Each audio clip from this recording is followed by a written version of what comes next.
Hello friends, back again with the new topic. Title तो आपने पढ़ ही लिया होगा। सो आज की वीडियो में रूट कैनाल के first step that is access opening से लेके ऑब्चुरेशन तक जितने भी स्टेप्स आते हैं उनके मैं कुछ क्लिनिकल टिप्स आपको बताऊंगा फॉर द बिगिनर्स जो अभी रूट कैनाल शुरू करेंगे या कर रहे होंगे। तो वीडियो को एंड तक जरूर देखें एंड कोई भी डाउट लगे तो आप मुझे कमेंट सेक्शन में पूछ सकते हैं या मुझे इंस्टाग्राम पे डीएम कर सकते हैं। And do like, share and subscribe to my channel dental guru. Thank you.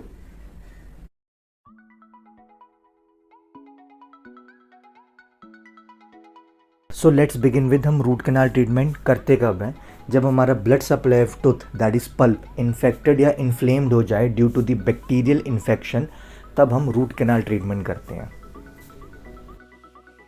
So root canal treatment में 4 बेसिक स्टेप्स हैं। First is access opening, second is working line determination, third is biomechanical preparation also known as a cleaning and shaping, and the fourth one is obturation.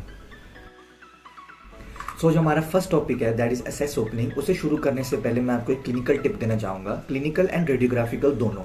सो जैसे कि हम root canal शुरू करते हैं treatment, तो हमें पता नहीं होता कि हमने कितने डेप्थ तक जाना है, कितना डीप जाना है।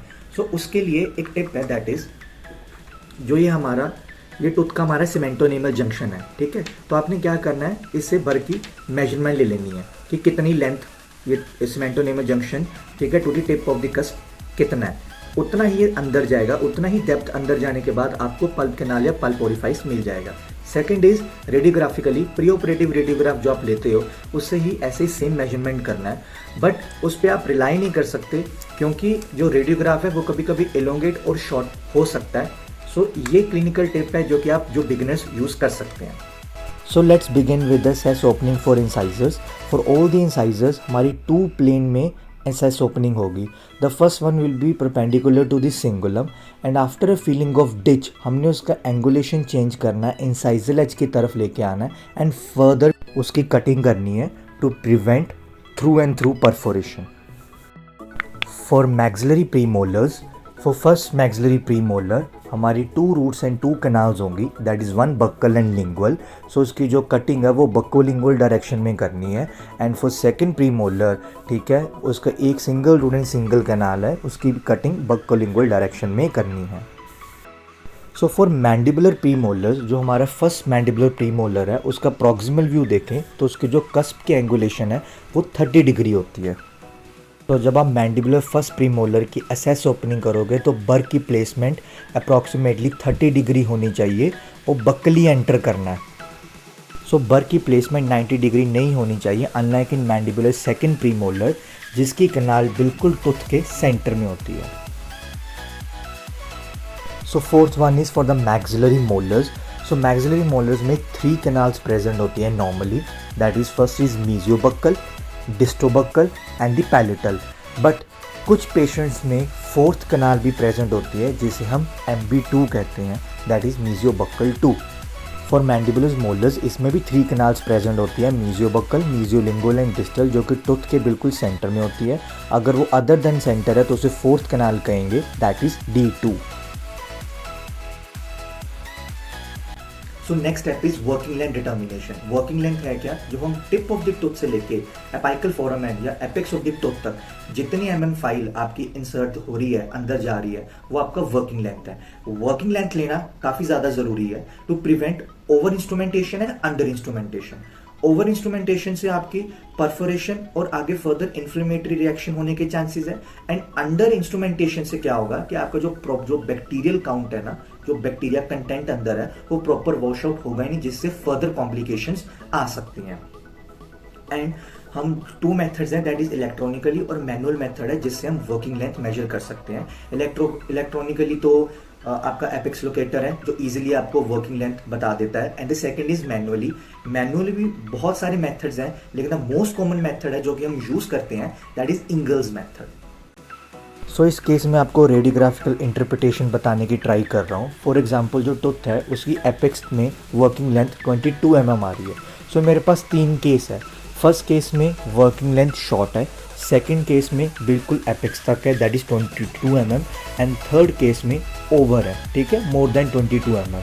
सो तीनों केस में क्या करना है कि आपने वर्किंग लेंथ 22 mm तक नहीं लेके आनी, that is for the beginners. क्योंकि अगर आप 22 mm तक एग्जैक्ट तक आप फाइलिंग करोगे तो परफोरेशन होने के चांसेस है। तो फॉर सेफ्टी पर्पस आपने हमेशा जितनी वर्किंग लेंथ आई है उसमें से 1 mm शॉर्ट कर देना है। एंड जब रूट कैनाल अच्छे से आ जाएगा तो आप एग्जैक्ट वर्किंग लेंथ ले सकते हैं। So next is irrigation and intracanal medicaments. Irrigation करते क्यों है? जब हम क्लीनिंग एंड शेपिंग करते हैं तो नीचे कोई डेंटिनल डेब्रिस अकेमुलेट ना हो जाए, उसके लिए हम कैनाल की रेगुलरली इरिगेशन करते रहते हैं। तो बहुत सारे इरिगेंट्स जो कि अवेलेबल हैं। अगर तो नॉन वाइटल टूथ है तो आप सिंपल नॉर्मल सलाइन से भी इरिगेशन कर सकते हो, लोकल एनेस्थीसिया से भी इरिगेशन कर सकते हो। बट अगर कोई इन्फेक्शियस टूथ है तो मोस्ट कॉमनली इरिगेंट जो यूज होता है that is sodium hypochlorite. Sodium hypochlorite को बहुत ही ज़्यादा केयरफुल यूज करना होता है। And another hydrogen peroxide, chlorhexidine, 30% HCl भी हम यूज कर सकते हैं। अगर आपकी कैनाल कैल्सिफाइड है तो हम उस केसेस में chelating agent that is EDTA use करते हैं। And the next is intracanal medicament. अगर आपका कोई पेरियोपाइकल रेडियोलिसेंसी है, ठीक है, या आपकी वीपिंग कैनाल्स है, अपैक्सिफिकेशन, रिजॉर्प्शन केसेस, सो इन सब केसेस में हम जो मोस्ट कॉमनली इंट्राकैनाल मेडिकामेंट यूज करते हैं दैट इज कैल्शियम हाइड्रोक्साइड। वो आपका क्या करता है, एक बैरियर बना देता है ताकि फर्दर बैक्टीरिया की एंट्री ब्लॉक हो जाए और जो बैक्टीरिया ऑलरेडी प्रेजेंट है, ठीक है, उनको डिस्ट्रॉय करने में हेल्प करता है। So next step is biomechanical preparation, also known as cleaning and shaping. So biomechanical preparation में हम जो इंस्ट्रूमेंट यूज करते हैं दैट इज, जो नॉर्मली यूज करते हैं दैट इज के फाइल्स, ठीक है। सो के फाइल्स की जो फोटोज है वो आपको यहाँ पे स्क्रीन में दिख जाएगी। And second is length of files. So जो मोल्डर्स हैं उनकी यूजुअली हाइट इतनी नहीं होती, तो हम 21 mm की फाइल 20 mm फाइल यूज कर सकते हैं। And for the posteriors like premolars हम 25 mm यूज कर सकते हैं। हालांकि 25 mm हम एंटीरियर सेंट्रल इंसाइजर और लेटरल इंसाइजर पर भी कर सकते हैं। बट कैनाइन यूजुअली, जैसे आपको पता है कि द लॉन्गेस्ट टूथ है, ठीक है, तो उसके लिए हम 28 mm या 31 mm according to the size of the tooth हम फाइल नंबर यूज कर सकते हैं। So next part is cleaning and shaping. Cleaning मतलब कि जितना भी आपका डेब्रिस और बैक्टीरियल कंटेमिनेशन है उसे रिमूव करना। एंड शेपिंग ऑफ कैनाल मतलब कि हमने कैनाल की शेप को टेपर्ड कर देना है ताकि हमारा ऑब्चुरेटिंग मटेरियल इजीली फिट हो जाए।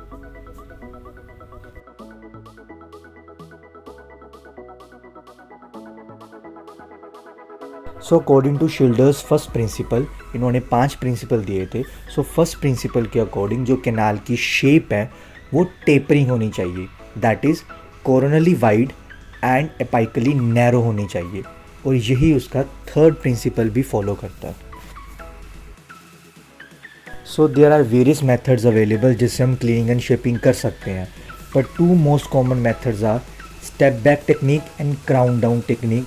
एंड जो क्लिनिकल में सबसे ज़्यादा यूज होती है that is step back technique. So step back technique में हमने एपाइकल से कोरोनली जाना है एंड क्राउन डाउन टेक्निक में हमें कोरोनल से एपाइकल तक आना है। So now let's talk about the movement of files. So बहुत सारी टेक्निक्स अवेलेबल है जैसे filing, reaming, watch winding, balance talk. तो जब मोस्ट कॉमनली यूज़ करते हैं that is watch winding. Watch winding में एग्जैक्टली सेम ऐसे ही एपाइकली पुश करना है एंड आपने ऐसे ही कॉर्नरली उसे रिट्रैक्ट करना है, उसको पुश एंड पुल नहीं करना, वरना फाइल के ब्रेकेज के चांसेस काफ़ी ज़्यादा इंक्रीज हो जाते हैं।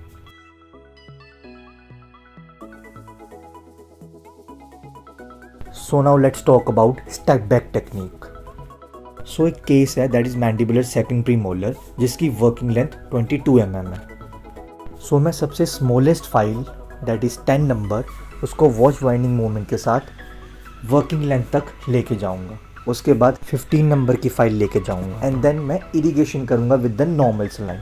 इरिगेशन करनी बहुत ज़्यादा ज़रूरी है, अदरवाइज़ आपका डेब्रिस नीचे एपिक्स पे अकेमुलेट हो जाएगा और आपकी वर्किंग लेंथ शॉर्ट कर सकता है। वर्किंग लेंथ के शॉर्ट होने का रीज़न क्या हो सकता है?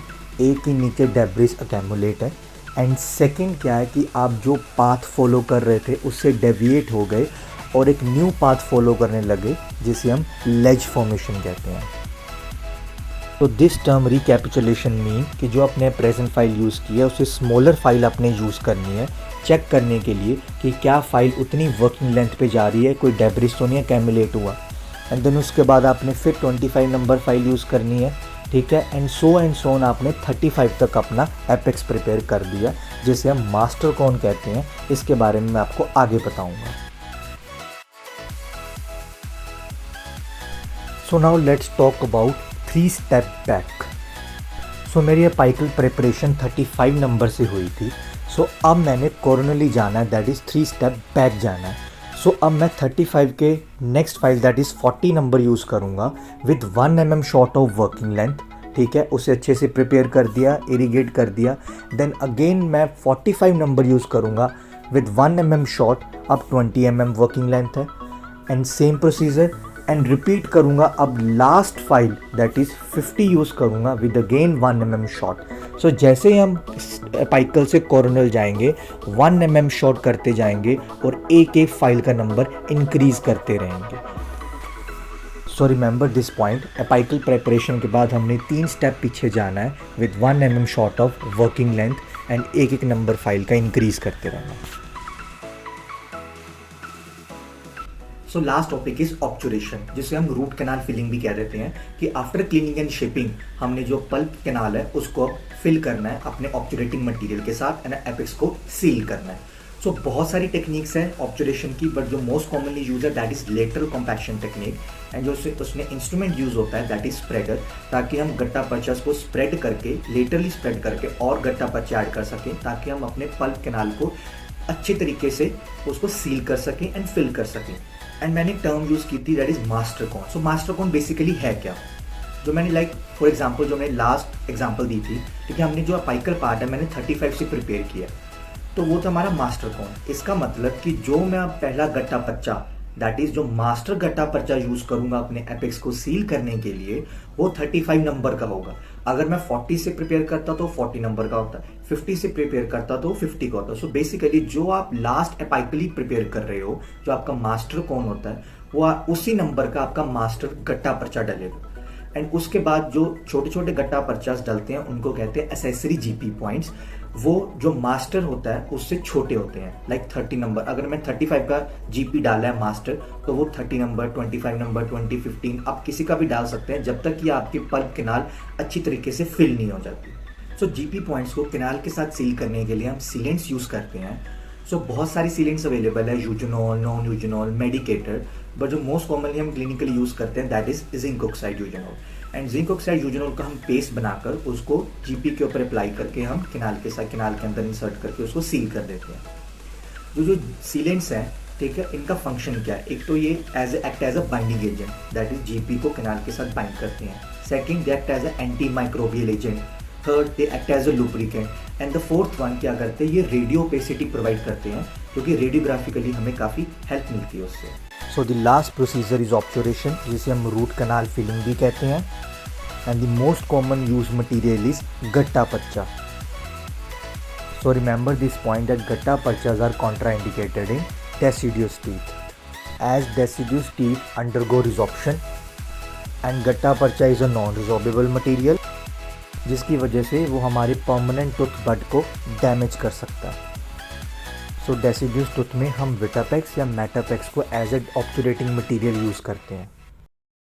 So now this is obturating technique. ये हमारा प्रिपेयर टूथ है। अब इसमें हमने मास्टर कॉन डाला,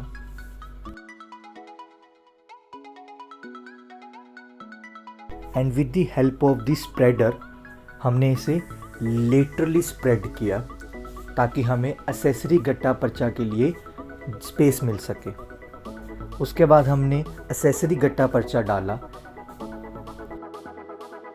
एंड तब तक एसेसरी गट्टा पर्चाज इंसर्ट करने हैं जब तक कि आपकी पूरी रूट कैनाल फिल नहीं हो जाती।